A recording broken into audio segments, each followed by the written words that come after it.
3. Their first house.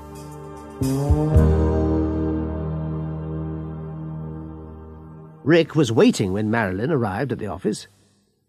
He jumped into the car, and they drove to Balmoral Avenue. They parked behind the blue Ford Mondeo. Mrs. Adams got out and came to meet them.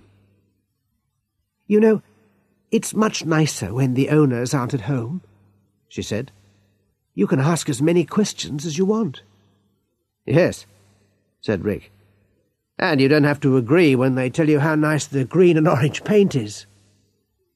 Mrs. Adams laughed. "That's true. Now, let me find the right keys. I've got so many sets of keys in my bag." Mrs. Adams found the keys and opened the door. Marilyn and Rick had been looking for a house just like it. "It was built just over 2 years ago," said Mrs. Adams, "and it has everything you'll need. Central heating, a modern kitchen, and it's been decorated very well. The carpets were put in 2 years ago, and the cooker and fridge are included in the price. The kitchen's beautiful. Come on, I'll show you." They went into the kitchen.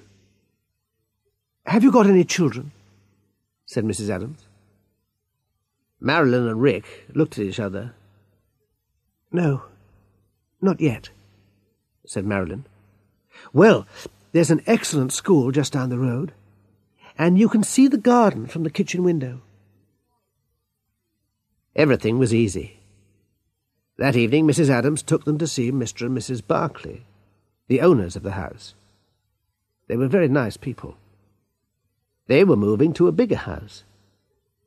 Marilyn and Rick agreed to buy the house.